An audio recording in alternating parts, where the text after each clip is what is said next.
Everyone, good morning. My name is Prakhar Dikshit and today I am going to start exercise 1.2 from number system. जी हाँ, आज मैं आपको number system के exercise 1.2 means second video ये बताने वाला हूँ और इस वीडियो में आपको एक्सरसाइज 1.2 के सभी क्वेश्चंस 1 2 3 3 क्वेश्चंस हैं। बहुत छोटी सी एक्सरसाइज है। ये 3 क्वेश्चंस मैं एक्सप्लेन करूँगा इस वीडियो में, तो चलिए आइए देखते हैं। ओके गाइस, फर्स्ट क्वेश्चन एक स्टार्ट करते हैं। कहा गया state whether the following statements are true और फॉल्स, जस्टिफाई योर आंसर। आपको स्टेटमेंट ट्रू या फॉल्स है ये बताना है और आंसर को अपने जस्टिफाई करके दिखाना है। कहा गया every irrational number is a real number. अगर आपसे कहा गया एवरी इरेशनल नंबर यानी क्या हर एक इरेशनल नंबर रियल नंबर होता है, तो ये भी बिल्कुल करेक्ट हो जाएगा। क्यों? Real number is a collection of all rational and all irrational number, यानी सभी रेशनल और सभी इरेशनल नंबर रियल नंबर के अंडर में आते हैं। यानी ये क्या हो जाएगा? ट्रू हो जाएगा, because real numbers are the collection of all rational and irrational number. ये इसका क्या हो जाएगा? जस्टिफिकेशन हो जाएगा। फिर सेकेंड पार्ट देखते हैं। कहा गया every point on the number line is of the form root m. कहा गया क्या हर एक पॉइंट जो नंबर लाइन पर होता है उसको रूट एम की फॉर्म में रिप्रेजेंट किया जा सकता है, where m is a natural number, और जहां पर एम जो है वो एक नेचुरल नंबर है। देखो ये स्टेटमेंट तो देखने से फॉल्स लग रहा है। क्यों? क्योंकि जैसे मान लीजिए रूट 2 को आप कर देंगे, रूट 3 को कर देंगे, रूट 4 को कर देंगे, रूट 5 को कर देंगे, रूट 6 को कर देंगे। जैसे रूट 5 रूट 6 आपका रिप्रेजेंट हो जाएगा, ठीक है। बट रूट 5 और रूट 6 के जो बीच के नंबर्स होंगे क्या उनको भी रूट में रिप्रेजेंट कर सकते हैं? नहीं कर सकते ना। तो यहां पर लिखेंगे false, because there are infinite number on the number line. यानी नंबर लाइन पर हमारे कितने नंबर होते हैं? इनफाइनाइट नंबर होते हैं। बिटवीन रूट 2 एंड रूट 3, अगर हम रूट 2 और रूट 3 के नंबर लें, बीच के नंबर लें, that can not be represented as root m. यानी रूट 2 और रूट 3 के बीच के जो नंबर्स होंगे, और भी नंबर्स होंगे बहुत सारे, जिनको हम रूट एम की फॉर्म में रिप्रेजेंट नहीं कर सकते हैं। तो ये क्या स्टेटमेंट हो जाएगा? हमारा फॉल्स हो जाएगा। फिर हमको स्टेटमेंट दिया गया है, कहा गया every real number is an irrational number. कहा गया क्या हर एक रियल नंबर इरेशनल नंबर होता है? ये रॉन्ग हो जाएगा। क्यों? हर एक इरेशनल नंबर तो रियल नंबर हो सकता है, लेकिन हर एक रियल नंबर इरेशनल नंबर नहीं हो सकता। क्यों? क्योंकि रियल नंबर में हमारे रेशनल नंबर भी आते हैं और इरेशनल नंबर भी आते हैं। तो रियल नंबर इरेशनल नंबर नहीं हो सकता, लेकिन इरेशनल नंबर और रेशनल नंबर दोनों रियल नंबर हो सकते हैं। तो ये स्टेटमेंट आपका क्या हो जाएगा? फॉल्स हो जाएगा। नीचे लिख देंगे because real numbers can be rational too, यानी रियल नंबर्स में रेशनल नंबर भी होते हैं, इसलिए सभी रियल नंबर इरेशनल नंबर नहीं हो सकते। सिंपल सा इसका। Second question of this exercise, are the square roots of all positive integers irrational. कहा गया है कि जितने भी स्क्वायर रूट्स होते हैं पॉजिटिव इंटीजर्स के, वो क्या सभी इरेशनल होते हैं? तो ये तो बिल्कुल रॉन्ग हो जाएगा।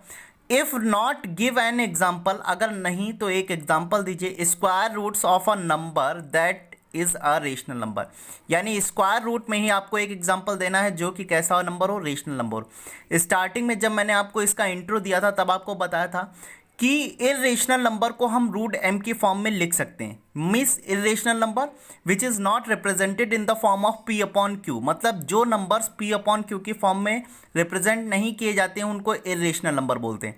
और इरेशनल नंबर को ज़्यादातर रूट एम की फॉर्म में हम रिप्रेजेंट कर सकते हैं। जैसे रूट 2 हो गया, रूट 3 हो गया, रूट 5 हो गया, रूट 6 हो गया, रूट 7 हो गया। ये सभी नंबर्स हमारे इरेशनल नंबर हैं और फॉर्म क्या है? रूट एम की फॉर्म है।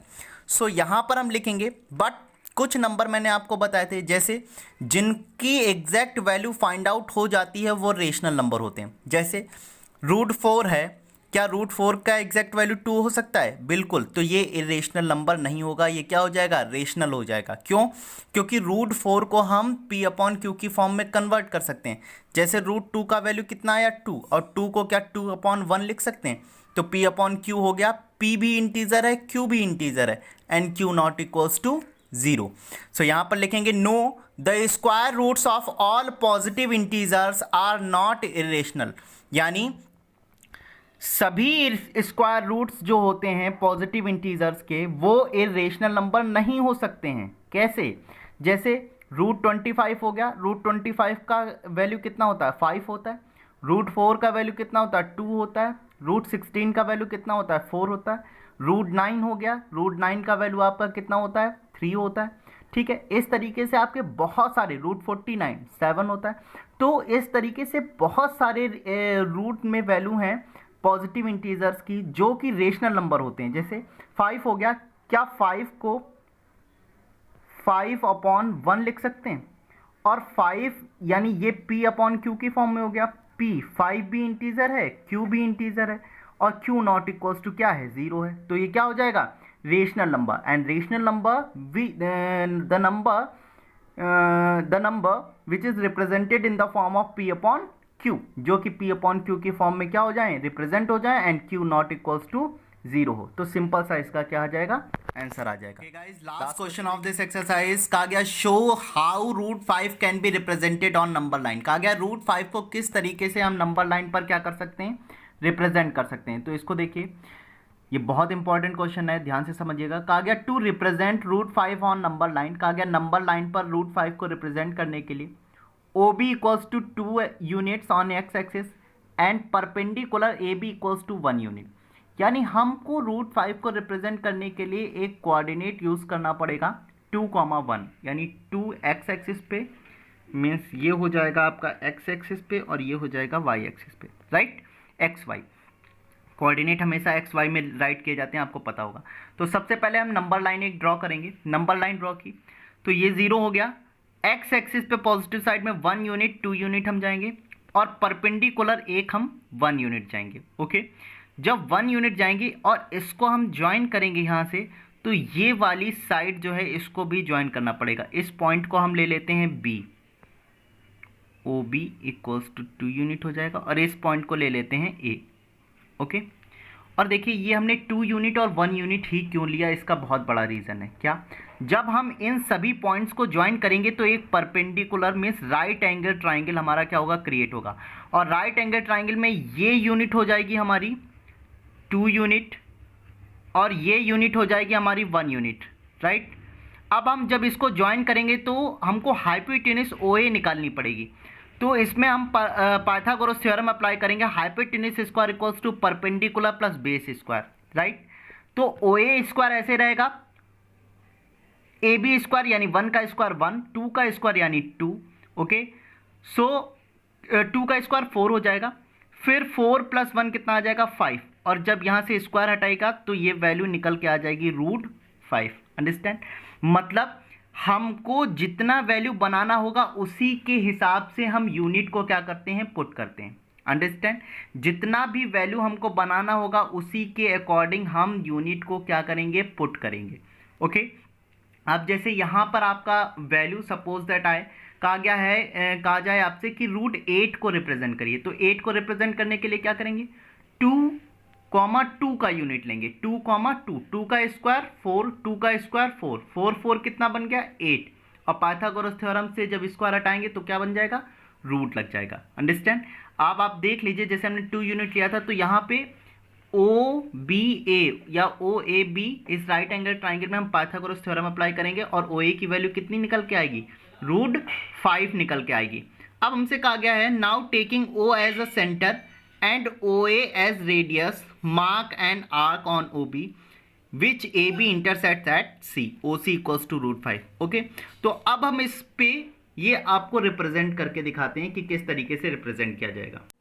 ओके गाइस, तो सबसे पहले हमने नंबर लाइन ड्रॉ की थी। नंबर लाइन ड्रॉ करने के बाद में पॉइंट O से राइट हैंड साइड पर एक्स एक्सिस पर 1 पॉइंट और 2 पॉइंट मीन्स 2 यूनिट हम जाएंगे, और फिर B पॉइंट पर हम परपेंडिकुलर लाइन ड्रॉ करेंगे 1 यूनिट की मीन्स वाई एक्सिस पर। तो इसमें जब हमने पाइथागोरस थ्योरम अप्लाई करी तो 2 का स्क्वायर 4 हो गया, 1 का स्क्वायर 1 हो गया, 4 + 1 कितना आ गया 5, यानी ये वाली जो वैल्यू हमारी निकल के आई ये √5 की वैल्यू हमको फाइंड आउट हो गई। अब हम क्या करेंगे O को एज ए सेंटर ले लें, ठीक है, और OA को एज ए रेडियस ले लें।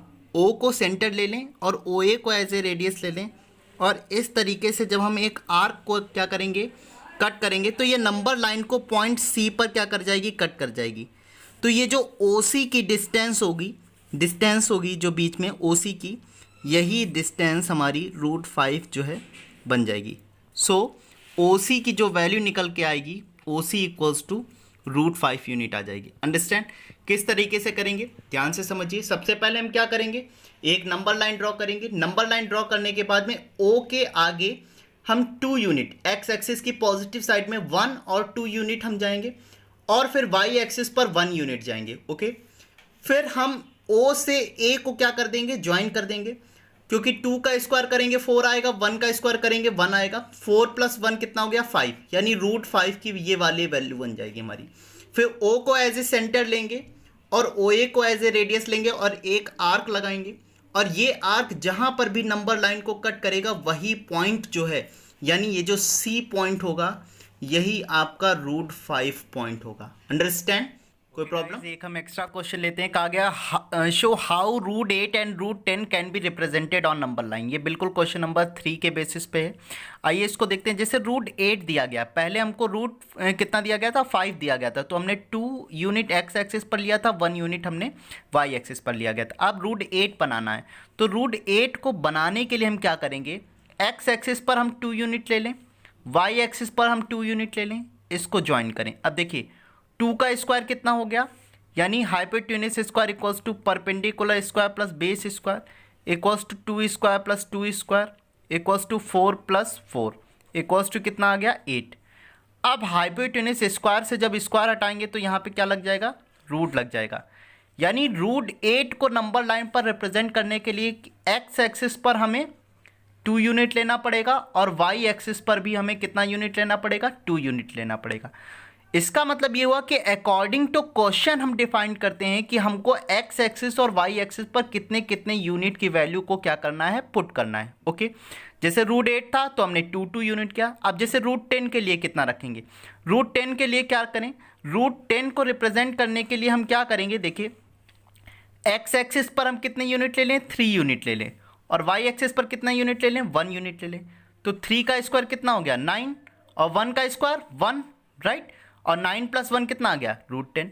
यानी अकॉर्डिंग टू क्वेश्चन हम डिफाइन करेंगे कि हम एक्स एक्सिस और वाई एक्सिस पर कितनी कितनी वैल्यू को क्या करेंगे, पुट करेंगे। ओके, चलिए ठीक है। तो √8 का हम बताते हैं। तो हमने पाइथागोरस थ्योरम से √8 हमने वैल्यू निकाल ली हाइपोटेन्यूस की।